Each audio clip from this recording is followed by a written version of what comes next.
C'est une nouveauté au Gabon, une particularité de la pâtisserie altogovéenne. À Franceville, capitale provinciale du Haut-Ogooué, on mange désormais des croissants nkomo, un légume largement consommé dans la région. Des croissants nkomo au foulard ou au nkomo simple, une nouveauté imaginée par la boulangerie du complexe Passa, situé au quartier Ngobouda, pour coller aux recettes du terroir. Ici, la préparation dure au moins 9 heures de temps. Dans la cuisine, le chef pâtissier et son équipe apprêtent le matériel et les matières premières. Pour le reste, voyons le déroulement du processus.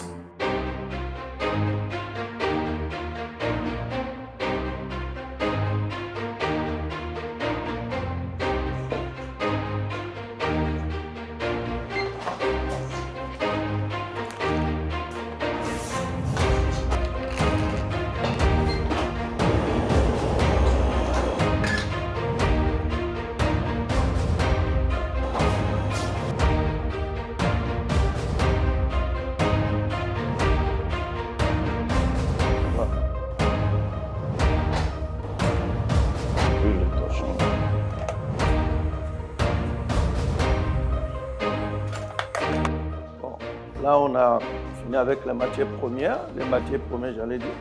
On va procéder maintenant au pétrissage.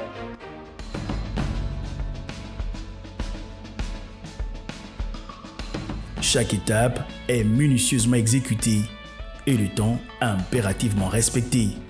Cette viennoiserie à base de pâte levée aux techniques de maître est dans sa phase délicate de sa transformation.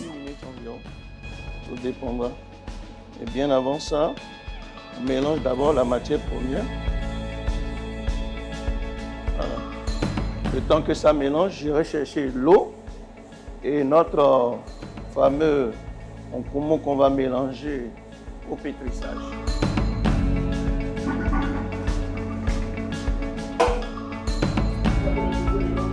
Oui, bon, là je pèse l'eau pour le pétrissage.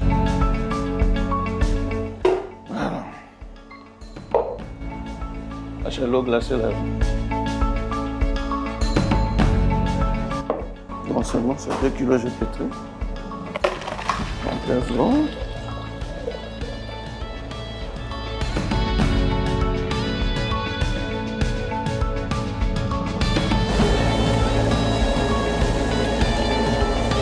On laisse la farine et la pâte se mélanger. Là, ça forme, on appelle ça un corps. Dans notre jargon, on appelle ça, d'autres appellent ça la détrempe. Le temps où l'eau et la farine se mélangent, une détrempe. Voilà. Une fois que l'eau et la farine et les matières premières se mélangent, après on va incorporer notre nkomo. Voilà, maintenant j'irai chercher mon nkomo que j'avais déjà réservé au congélateur. On va peser ça. Puis arrive le moment où le nkomo entre en jeu. Environ 1 kg de ce légume local sort du réfrigérateur pour son utilisation. Deux sortes de croissants seront au menu. Le croissant saupoudré de nkomo et le croissant imbibé de nkomo au foulard.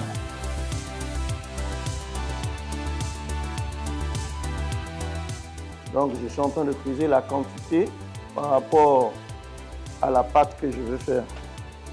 C'est ça qui va donner le parfum à la pâte.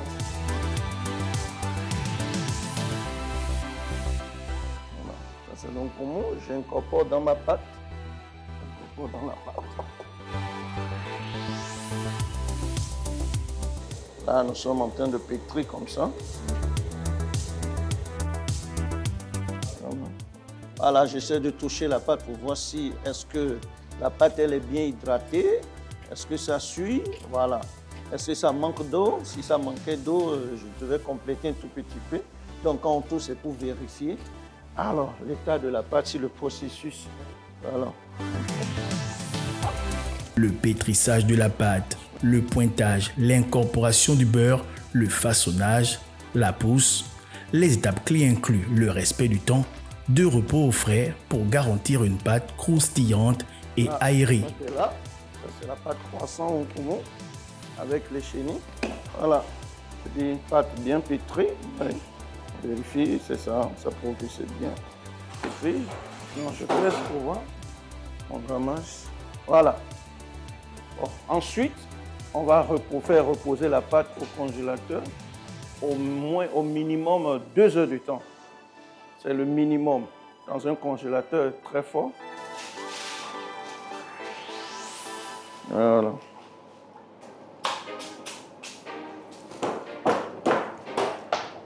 Bon.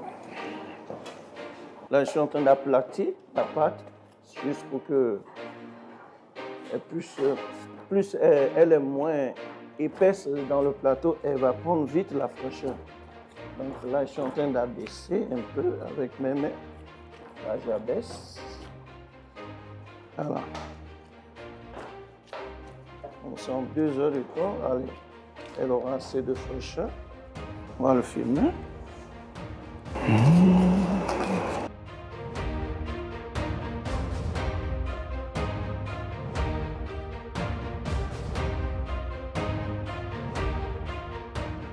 Voilà.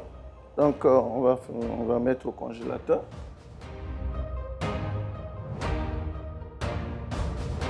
Là, je mets au congélateur. Voilà. OK. Pendant ce temps, le chef pâtissier va faire le tour du propriétaire pour vérifier la conformité de tous les produits.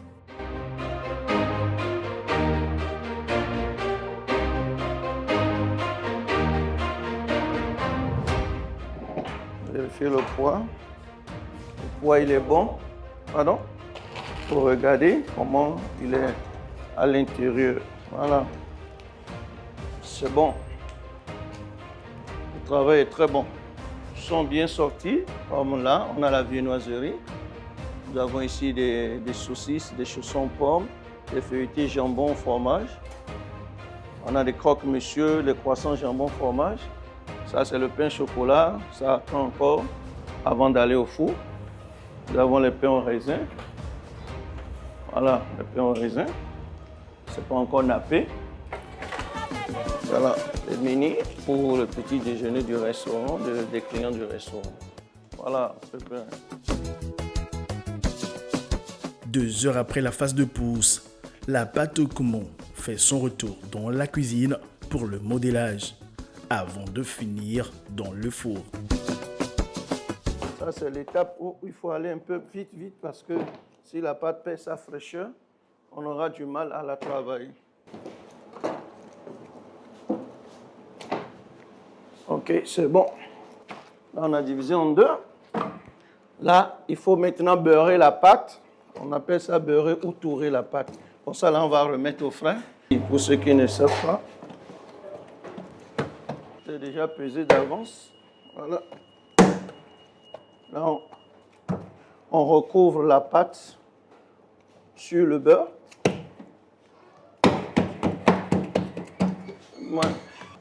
Sur les côtés, pour que la pâte, le beurre puisse bien s'étendre dans la pâte. OK.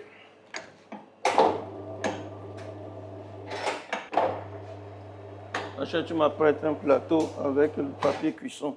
Donc là, on donne un tour de pli. Il faut aller vite pour que le beurre ne se fond pas dans la pâte. Très vite.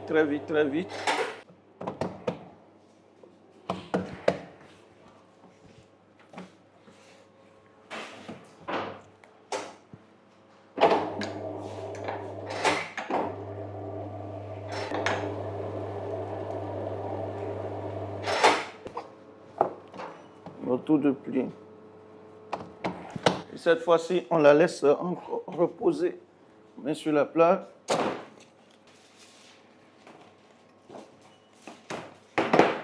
Voilà. On la laisse reposer encore au congélateur. On a déjà touré. Donnez-moi un couteau aussi. On va diviser en 2 pour que ça puisse aller vite. On va diviser en 2 cette pâte. Voilà. C'est chaque minute compte. On va aller très vite pour éviter que la pâte ne commence à se fondre.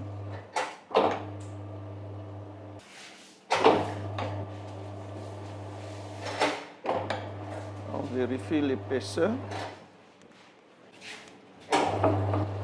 Voilà. On farine légèrement la table. Là, cette fois-ci, on lui donne un peu de largeur. Voilà, là, je vérifie la largeur. Là, c'est bon. Maintenant, on enlève les bordures, là, afin d'avoir une bonne forme d'abord. Voilà. Et à partir de là, on coupe pour avoir une forme d'un triangle isocèle pour avoir les croissants. J'essaie de peser pour voir si j'ai le grammage qu'il faut. C'est bon. Bon, là, mes collaborateurs vont commencer à façonner ces croissants. Là, j'ai fait une pâte un peu fine pour que le croissant soit léger dans la bouche. Bon, voilà. Là, c'est les croissants en nkumu. Sans le nkumu au foulard, c'est juste, on façonne d'abord les croissants en nkumu. On va mettre la pâte de nkumu au foulard au milieu. Voilà. On va très vite parce que ça chauffe un peu à cause de la chaleur du coup. Il faut aller vite. Voilà. Là, nous avons nos premiers croissants. On a mis un peu de papier, on a mis les papiers sulfurisés. On appelle ça papier cuisson ou papier sulfurisé. On a amené d'autres filets. On ne va pas tout mettre sur filet 2 pour qu'il y ait d'espace. Donc on acharne. Voilà. Alors l'autre là c'est la deuxième. Oui. La deuxième variété. Oui. Ok. Donc comme vous voyez, l'autre demi-partant est là. On va aussi tirer rapidement. On ne perd pas le temps, sinon le beurre se fond.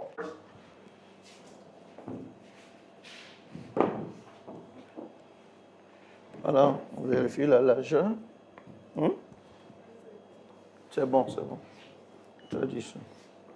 Toi, tu es léger là-bas. Voilà, on donne la largeur légèrement. Donc, c'est bon.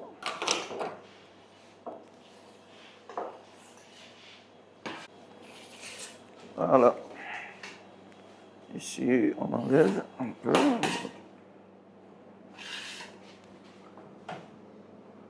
Celle-là, elle est un peu petite, mais c'est pas grave. Celle-là, il faut mettre un peu de chute à l'intérieur. Oui, c'est bon. Voilà. Donc, tu mets toujours en triangle isocèle pour avoir la forme. Non, mettez le nkumu comme ça. Oui. Mettez avec. Il faut bien serrer ça. Voilà. Donc, on n'en met pas trop. On n'en met pas trop, juste légèrement. Voilà la première couche. Ferme. Vous voyez, ça ferme. Et après, on essaie de façonner pour avoir notre... Ça, c'est une pâte de nkumu déjà travaillée à l'avance, voilà, qui était conservée au frais. Par contre, ça, avec le nkumu, est légèrement difficile à rouler par rapport au premier. Et voilà notre deuxième modèle de croissant en nkumu. Puis on va disposer à l'intérieur. Cette fois-ci, on va mettre tout sur ce filet. La deuxième étape, nous avons procédé au tourage. Le tourage, c'est le fait de passer le beurre dans la pâte. À chaque étape, on donne une plie. Dans le jargon pâtissier, on appelle ça les tours. Alors, donc, chaque pâtisserie ou chaque laboratoire applique les tours selon sa farine. Et voilà. Donc, on a appliqué les tourages. Et après le tourage, on a laissé encore à nouveau reposer cette pâte au congélateur qu'on a déjà touré. Quand une fois que c'est touré, on appelle ça un pâton touré. C'est-à-dire c'est une pâte, vous avez déjà pétri. Après, vous avez travaillé cette pâte en le passant dans la machine avec du beurre. Voilà, donc après cette étape, on l'a laissé reposer pendant 1 heure. Après 1 heure maintenant, nous sommes allés à une étape qu'on appelle tirer le produit. Donc, l'étape qui consiste à façonner, à donner la mise en forme. Donc, on a tiré selon les dimensions et selon l'épaisseur qu'il fallait. Et après cela, c'est là où nous avons façonné les croissants que vous avez vus. Voilà, donc nous allons enfourner dans un four. L'avant-dernière étape de cette préparation est la cuisson. La pâte, déjà modelée, est introduite dans le four pour une cuisson de 15 minutes. Une fois les 15 minutes passées, les croissants sont retirés du four, sortis de la cuisine, direction la pâtisserie où les croissants seront exposés. Les premiers clients font leur arrivée. Tous veulent déguster la nouvelle recette de Chef Lafleur. Sans la pâte de gourmand à l'intérieur. Voilà, on va juste rond. Et on voit l'intérieur. Si c'est alvéolé, vous allez voir, c'est bien alvéolé. Les trous là, c'est pour que la pâte a été bien travaillée. Ouais. Bon, honnêtement, c'est la première fois. C'est excellent. Je ne savais même pas qu'on en faisait. Et savoir qu'on le fait et que c'est possible et que c'est vraiment dégustable et très bon, franchement, c'est recommandable à tout le monde. C'est du local, c'est de l'imagination faite au niveau local. On valorise la culture, on valorise nos produits locaux. Franchement, c'est top. C'était excellent avec le légume, naturellement bon, avec ce que nous plantons. C'est différent, donc il faut venir acheter. L'idée du croissant commun naît d'une rencontre avec le chef Omiel, un jeune pâtissier reconnu pour ses nombreuses créations culinaires au Gabon. Loin des saveurs habituelles, le croissant commun témoigne de la richesse et de la diversité de la gastronomie gabonaise, voire même africaine. En adoptant ce concept, cette viennoiserie a choisi de faire la promotion d'un plat incontournable dans la province de Haut-Ogooué, comme un marqueur de la gastronomie du terroir, désormais consommée autrement.